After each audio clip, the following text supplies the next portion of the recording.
Hello, everyone, and welcome to today's webinar. My name is Susan Valakis, and I'm the Training Development Coordinator at NOW, and as such, I bring you these webinars on the third Thursday of each month. If you've missed any of them, you can find replays on our website, nowfoods.com/webinars, or on our NOW YouTube channel.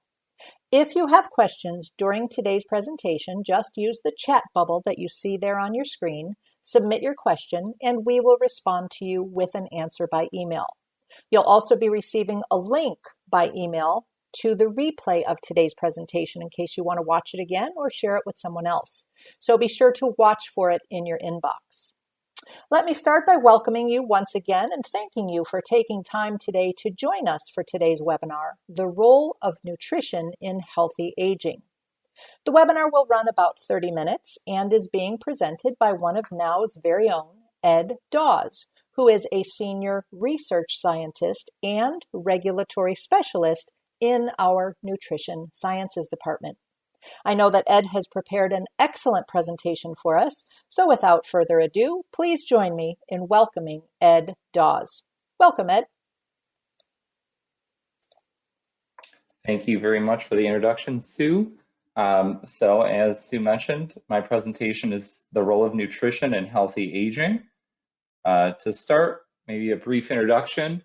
Some of you I may have met and some of you I may have not met. I've been with NOW Foods for almost 9 years now.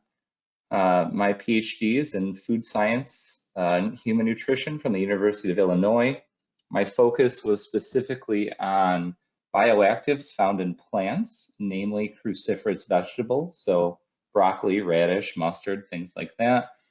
I started here in the research and development department and moved into the science team. I'm involved with the Institute of Food Technologists, and I'm a member of their Nutraceutical and Functional Food Division, as well as AHPA's Sports Nutrition and Cannabis Committee. Getting started. Healthy aging.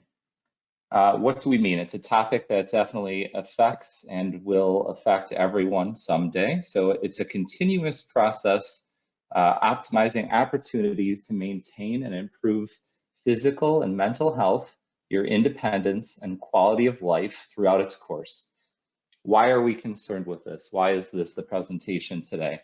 By 2030, 1 in 6 people will be 60 years of age or older. So in 2019, 16% of the population in the Americas, North and South America, was above 60 years old. Based on the pattern and trend that's progressing, by the year 2100, it's projected that 36% of citizens in the Americas will be above 60 years old. So some concerns as we age. This is not limited to these, but these are some of the points we'll be talking about today. So loss of muscle tissue, it's part of the natural aging process. It has a term, it's called sarcopenia, and it's beginning to get a lot more recognition. Cardiovascular function declines. You have a decrease in bone density due to reabsorption of calcium and other minerals. Also, your body just becomes less efficient at producing new bone. You have cognitive changes that occur. This is not really the point of this presentation is not to discuss any diseases. So these are things like sleep, mood, stress. These changes occur in just a normal healthy aging population.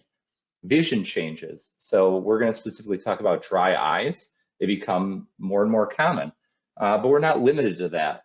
There's also other changes that happen. Your body becomes more prone to oxidative stress. Your immunity decreases as you age. So what can we do? I'm only going to briefly talk about this subject because obviously we're a dietary supplement company, but exercise. The National Institute of Health recommends 4 types of exercise as we age. So endurance exercising, jogging, walking long distances. They recommend 150 minutes per week of moderate aerobic exercise. They recommend 2 times weekly strength training and working on balance and flexibility.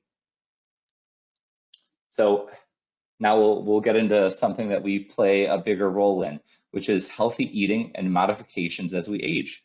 So increasing protein intake, not just from animal sources, but beans, peas, and legumes. Reducing sugar, sodium, saturated fat intake. Consuming proper fluid levels and ensuring adequate hydration. And supplementation, which is really the purpose of this presentation. So why are we worried about this? When we say fill in the gaps, what do we mean? Because as a dietary supplement, the purpose is to fill in gaps that we have in our daily nutrition. So even the healthiest of diets can have gaps and lack some of the nutrients needed.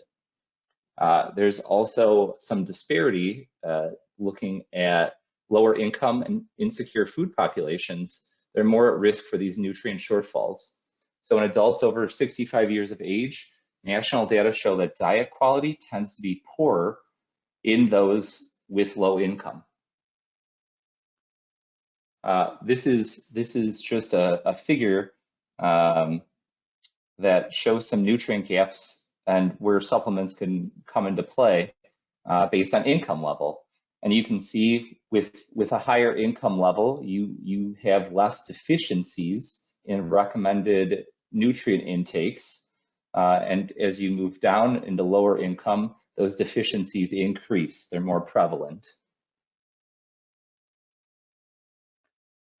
So to start us off, we'll talk about muscle loss. So gradual loss of muscle mass, strength, and function. It commonly affects an elderly population, typically ages 60 and older. So you're dealing with a decrease in both the number and size of muscle fibers. It causes your muscles to thin as you age. Your body goes through certain changes that play a major factor in developing sarcopenia.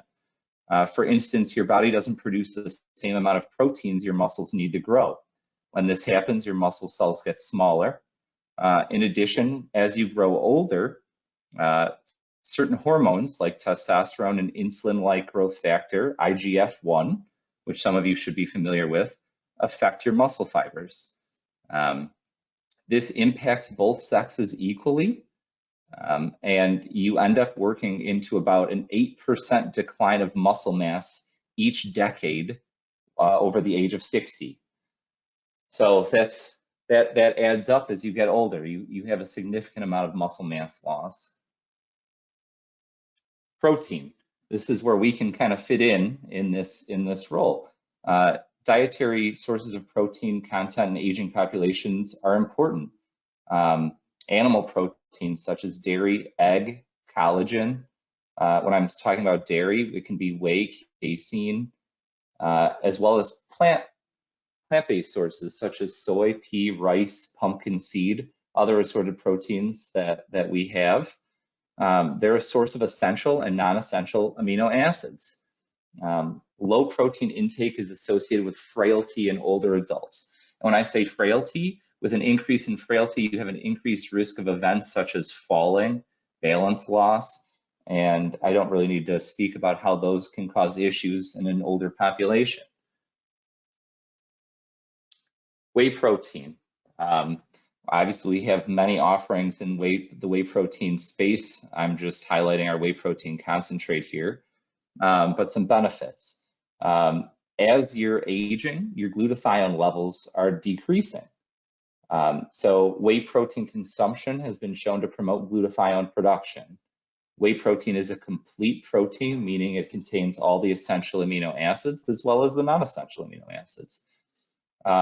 So research shows that supplementing with whey can reduce muscle wasting and prevent weight gain during periods of inactivity, meaning typically you'll have fat content or lipid levels increase during periods of inactivity.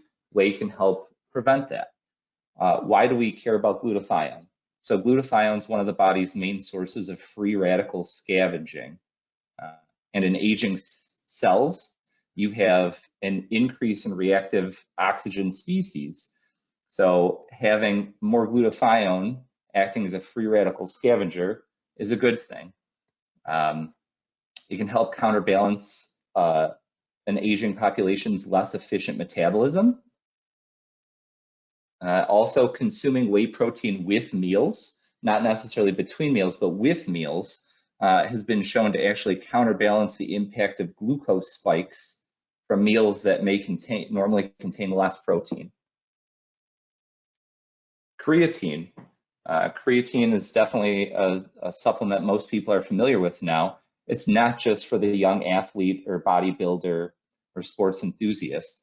So there's been studies, in this example, there's a meta-analysis that looked at 22 studies in 721 participants ranging from ages 57 to 70. And it showed that creatine combined with resistance training 2 to 3 times weekly increased lean muscle mass and strength significantly more than placebo.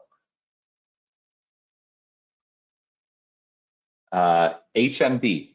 So we have an entire infographic on the Now Foods website that covers HMB and its potential benefits, which are numerous. So it's a naturally occurring metabolite of the branched chain amino acid leucine. So HMB plays a role in the regulation of protein breakdown in the body and helps to preserve lean muscle tissue. So you can see that you can actually, based on the studies, you can preserve lean body mass with exercise, and there's some studies that show that you can preserve lean body mass during periods of inactivity. You can improve total fat mass and muscle quality, and actually increase upper body strength taking HMB. The next topic I wanted to discuss is cardiovascular health. So cardiovascular aging is a process of functional and structural changes in the cardiovascular system of older adults. You experience changes in the heart and blood vessels. We're not just talking about heart, but also blood vessels. The heart can't beat as quickly during periods of activity as it did when people were younger. This is the reason why, if you look at maximum recommended heart rates during bouts of exercise or intense exercise, they decrease as people get older. So we're going to talk about a few different supplements that we have that are beneficial for cardiovascular health. The first one is coenzyme Q10. So we have multiple SKUs of CoQ10. It's also called ubiquinone. It's a compound that's native to the body, and it plays a role in your body's production of energy. So CoQ10 has been shown to decline with age, which is why this is important in a healthy aging population. So it helps the body produce energy in the form of ATP. Think of ATP as your body's fuel, the fuel for your cells. So CoQ10 works with vitamin E as a free radical scavenger. And I spoke earlier how you have an increase of reactive oxygen species in your body. So working as a free radical scavenger within cells and blood vessels is helpful. So there is research out that shows CoQ10 may have significant cardiovascular protective effects. So it doesn't just support cardiovascular health. It is found throughout the body. So it supports a number of bodily processes, including cardiovascular, brain and nervous system health, immune system function. So it really fits into the healthy aging category. But since the heart has the highest amount of energy requirement of any organ in the body, as it is beating all day, CoQ10 is essential for normal heart function. Next up, we have a patented grapeseed extract, Mega Natural BP. So studies have shown that it helps maintain blood pressure already within the healthy range. So there's randomized placebo-controlled trials, 24 adult volunteers receiving 150 milligram or 300 milligram of this daily for 4 weeks. Normal blood pressure was significantly lowered in the grapeseed group after 4 weeks versus the baseline. Now we have this extract in 2 products that we have. The first is blood pressure health. The other is in our clinical cardio product. So it is a soluble grapeseed extract, and it is standardized to a minimum of 90% polyphenols. So it's been investigated in laboratory settings and in randomized clinical trials. It is a powerful free radical scavenger. And then it also has results that show that it can participate in endothelial relaxation in laboratory settings. Next up, I'm going to talk about krill and omega-3. So EPA and DHA, which are really the polyunsaturated fatty acids that contribute to most of the health benefits associated with omega-3 fatty acids, are special in the sense that the FDA actually allows certain qualified health claims to come from EPA and DHA and omega-3 consumption. I mentioned krill here because krill is a wonderful product. It like fish oil, it's a natural source of essential fatty acids, but krill oil is a little different, that these fatty acids are bound to phospholipids, and that enhances their bioavailability. So unlike the common triglyceride form of omega-3 fatty acids in fish oil, the phospholipid form found in krill can easily mix with water, unlike other oils, and it can be absorbed into your body without the usual need for bile salts, which enhances ease of digestion and bioavailability. Typically, those bile salts would mean if you were consuming the regular triglyceride version, you should be consuming them with a meal to ensure that you have those bile salts. But with krill, that's not necessary. So the FDA's qualified health claims came from 717 publications they cited regarding the benefits of EPA and DHA. They reviewed those to come to the conclusion that specific wordings required, as well as the statement the FDA has concluded that the evidence is inconsistent and inconclusive, but still allowing you to make a qualified health claim. I listed those on the next slide, and we can just talk about them very briefly. You have to mention that the evidence is inconsistent and inconclusive, but you can say things such as the EPA and DHA combined and give the dose of your product may help lower blood pressure in general population, reducing risk of hypertension. You can call out the fact that hypertension is a risk factor for coronary heart disease, and they're a good product and definitely something that I take myself every day. The next topic we're going to talk about that severely impacts a healthy aging population is bone density. As we're aging, this is just a figure that really highlights what happens with bone density in males and females as they age. You can see that both experience a decrease in bone density. A much steeper decrease is seen in females after menopause. And that is very hormone based. So women lose up to around 10% of their bone mass in the first 5 years after menopause. And this is because estrogen helps prevent bones from getting weaker by slowing the natural breakdown of bone. And the reduction of estrogen during menopause significantly speeds up that bone loss. So markedly increased bone resorption leads to the initial fall in bone mineral density. With increasing age, there's also significant reduction in bone formation. So bone is breaking down more, and we're making less of it as we age. So I'm going to list a few products here, and these products were strategically listed next because they don't just play a role in bone density. They're also both beneficial in the cardiovascular section, which we just discussed.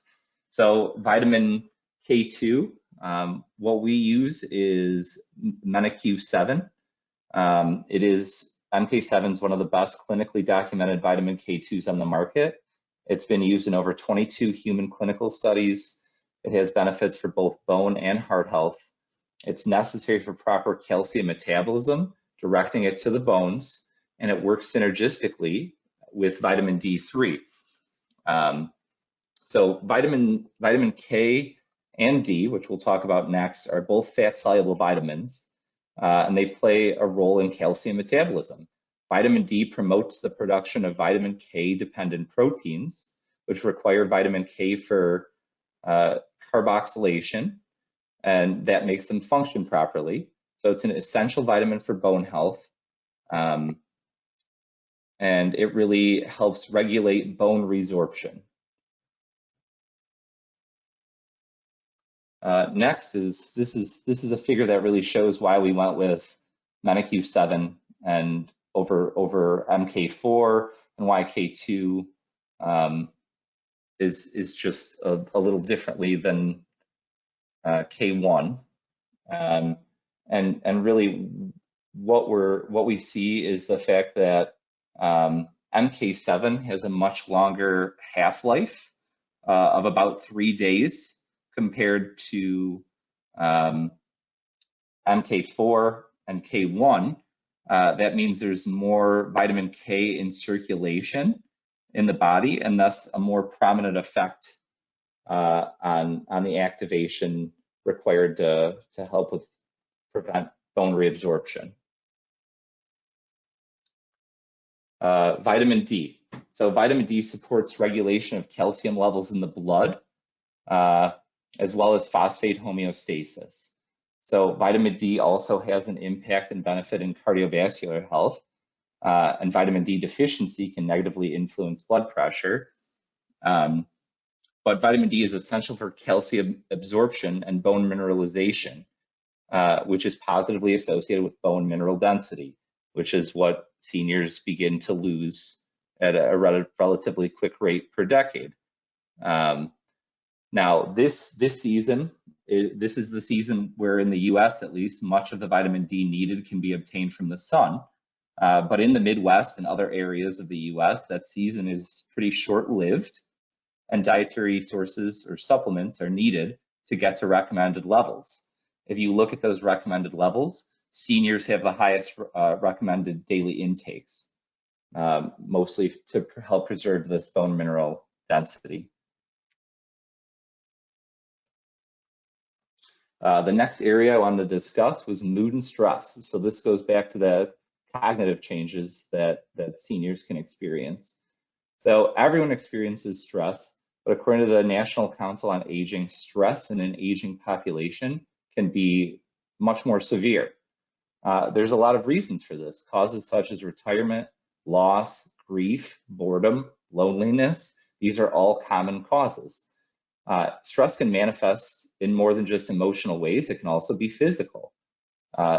There's studies that show that stress can actually speed up the aging process itself. This is a good topic to have because we actually have two relatively new ingredients that work in this space I'm going to discuss next. For starters, lactium. So lactium was found actually in infants. So there's enzymes present in babies' digestive systems that are responsible for the release of this peptide that we don't make as adults. So our digestive enzymatic system is no longer capable of releasing this bioactive milk peptide. So they've produced it. We're currently selling it in one SKU, but it's a milk protein derivative from cows studied for reducing stress due to everyday life. It supports normal cortisol levels. It helps to support sleep quality and duration. That does not necessarily mean you can't take it during the day. You can take it during the day to reduce stress or in the evening to help with sleep. We have it paired with ashwagandha, which is an adaptogen, which has been shown to help the body adapt to typical daily stress. This is the product we have it in. It's called ashwagandha stress relief. Lactium is a milk peptide from France. Ashwagandha from India is the adaptogen, and it can help bring on sleep more quickly, maintain uninterrupted sleep, and promote better overall sleep quality. The second ingredient we have, this was actually a product that I worked on and was very near and dear to me, saffron. So it's been consumed for centuries as an herb. It's very challenging to harvest. Everything needs to be harvested by hand. So you can see the red filaments in the picture. Those are the stigmas. That is saffron. The flower is not the saffron. The red stigmas are. I believe there's only 3 of them produced per flower. So there's no way to automate the harvest. It's very manual. It's not normally consumed in a Western diet.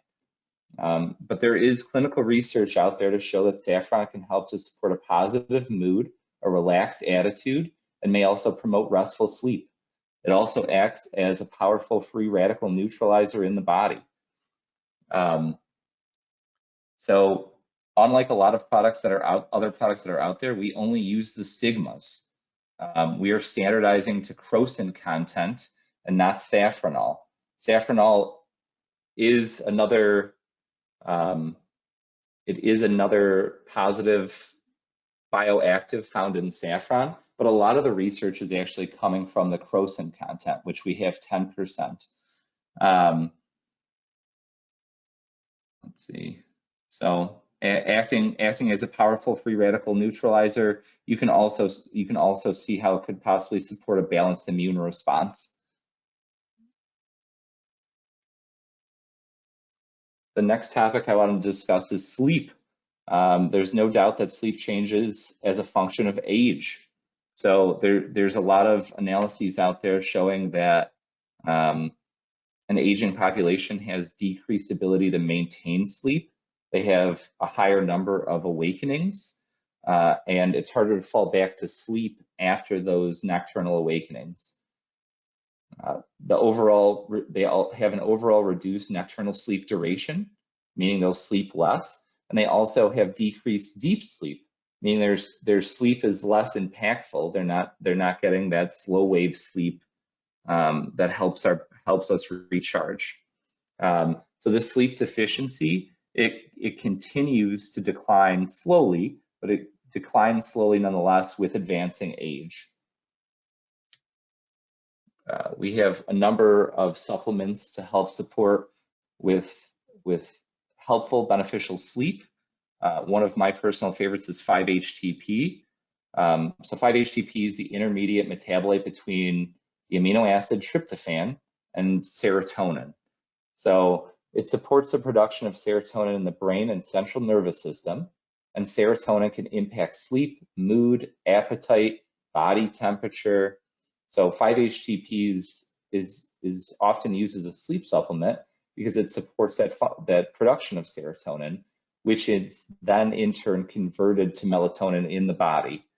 So taking a dietary supplement containing 5-HTP can help people feel more rested upon waking and can give people an increased energy level during the following days after consumption.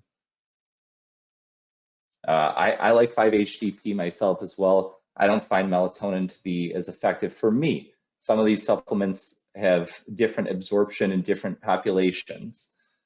Melatonin is another supplement. So melatonin is naturally produced by the body. It's one of the chemicals most directly involved in sleep regulation. The supplemental use of melatonin has been shown in studies to have a positive effect on occasional sleeplessness in some people, not everyone. So melatonin is a key regulator of the immune and gastrointestinal system, and taking a melatonin supplement can further support these systems as well. A product that has a lot of the ingredients I've discussed so far that's relatively new to us is R&R, Rest and Repair. We have it in the sports line, but it does contain a number of ingredients that would be beneficial for a general populace. So it helps promote restful sleep and reduces post-workout soreness. So HMB, which we discussed earlier, which is playing the role of regulation of protein breakdown in the body, and it helps preserve lean muscle mass. We have Cherry Pure tart cherry powder that has studies that show it helps reduce muscle soreness associated with intense exercise. We also have 5-HTP, GABA, melatonin to help promote restful sleep, as well as some B vitamins, calcium, magnesium, and L-glutamine. Dry eyes. Aging is a significant risk factor in developing dry eyes. So dry eye prevalence significantly increases every 5 years after the age of 50. Women are more common to experience dry eyes than men, and it has been found to significantly impact the ability to read, use electronic devices, drive, things that we take for granted right now in our everyday life, but could become more difficult in our senior years. So Maki Bright. Maki Bright is a product that we currently have in one SKU, and I believe we're coming out with another SKU containing it soon. In the photo, you see Maki berries. It's a nutrient-dense fruit, abundant in free radical scavengers. It's native to Chile. It contains delphinidins and cyanidins. So they're selected by hand, harvested by families of collectors from wild forests where this grows in relatively harsh environments and climates. They follow the same old traditions that have been preserved by centuries in the Mapuche communities. So we have this in our Eye Moisturize with Maki Bright product, which actually won Nutri-Ingredients Award for best in the botanical category this year. So studies have shown that Maki Bright can help to alleviate common everyday eye strain and occasional dry eye by promoting healthy production of tears.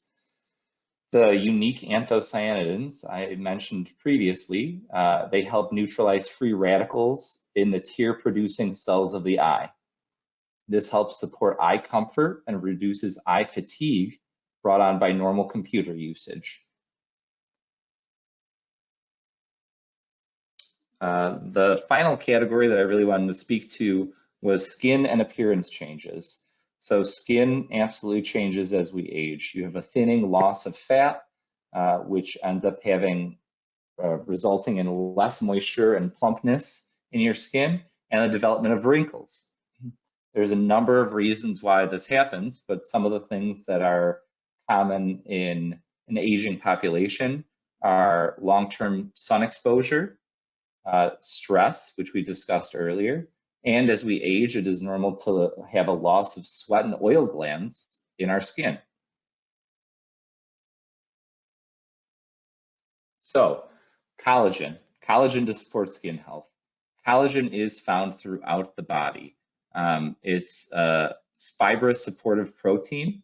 It's found in bone, cartilage, tendons, ligaments, and skin. It helps skin cells to adhere to one another and also gives the skin strength and elasticity. Collagen production decreases with age, contributing to skin wrinkling and sagging. So furthermore, oral intake of collagen enhances the moisture content of skin, especially certain areas, as well as the elasticity of the skin, reducing wrinkling and roughness. This is just a figure to really to show you that it's throughout the body. Skin consists of around 70 to 80% collagen.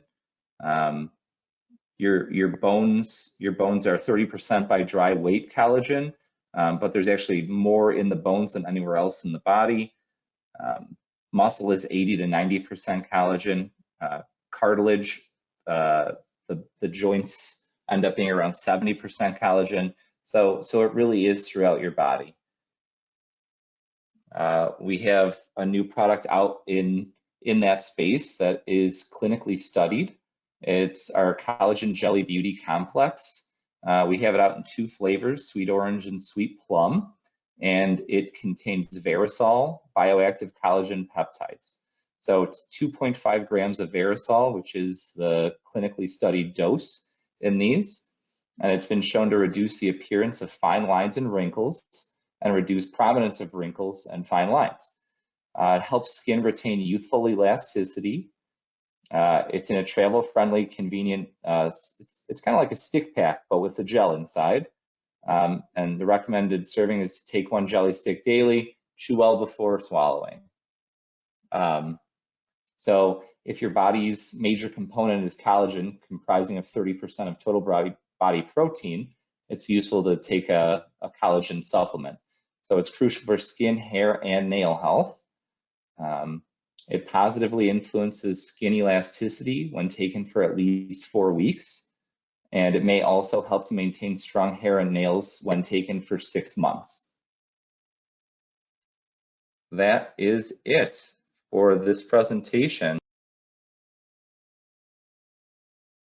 And an excellent presentation it was. Thank you, Ed. Lots of great information to walk away with, especially for those, I'll be the first to admit it, like myself, who are entering that aging population. And for those of us not quite there yet, just remember, it's never too early to start. So let me also take another minute to remind you that if you have questions, type them into the chat bubble on your screen, and we will reply to you by email. Or you can always reach out to our nutrition team about today's presentation or about any questions that you have about NOW products. And you see the email address right there on your screen, productinfo@nowfoods.com. So thank you once again, Ed, for a great presentation. And thank you, everyone, for joining us. We hope to see you back with us next month.